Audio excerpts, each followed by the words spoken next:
Welcome to the Fate Grand Order Servant Spotlight featuring Christean Andersen, the prolific writer of plays. 仕事の時間か？よし、休ませてくれ。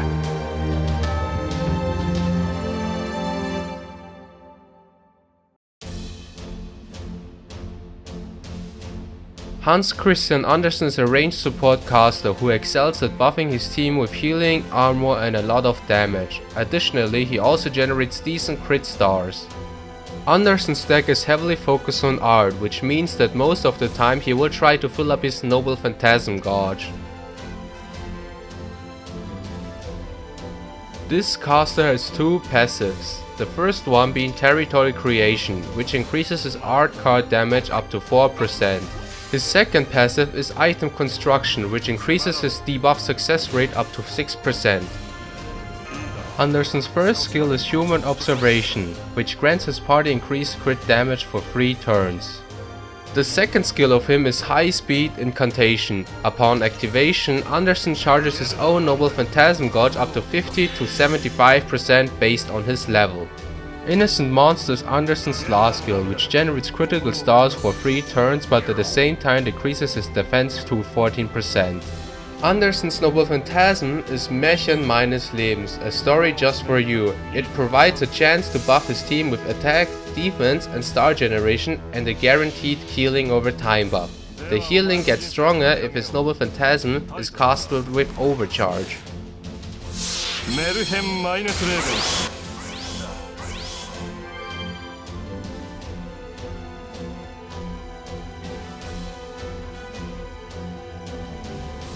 If you build a team and need a support, Andersen is definitely a good choice to have. Because of his buffs, he can provide the important utilities that your team needs.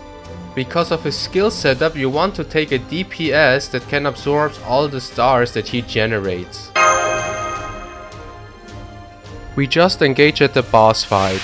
At the beginning of the battle, I immediately cast high speed incantation to charge his noble phantasm gauge as soon as possible and also to make use of the cooldown. If you have a craft essence which fills his noble phantasm gauge right at the start, then you can already cast his noble phantasm, providing the necessary buffs for your team right at the get-go. In this case I don't have the right CE, so to still make use of his NT I cast Obscurant Wall of Chalk from Mashu and also Spiritual Transfer of my Mystic Code to fill up his noble phantasm gauge. Right after that I cast Märchen minus Lebens, a story just for you, to get the buffs I need for this battle and can fight at ease. Be sure to take another support that can protect Andersen. Because of his natural HP and low defensive from Innocent Monster, Andersen is an easy target.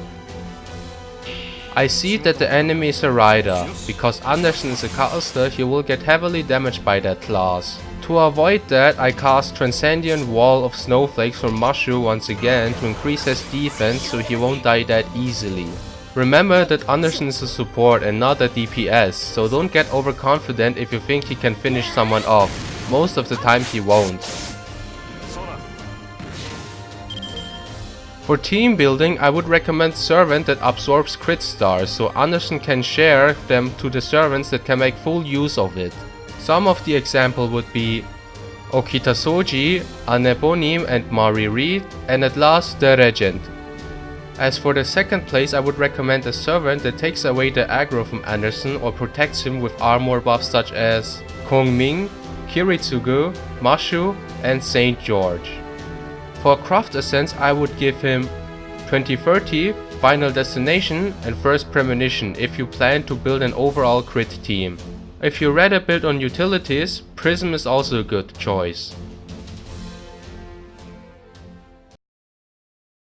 Thanks for tuning in at the Fate Grand Order Servant Spotlight. Be sure to save the world and may the gacha not solve your experience.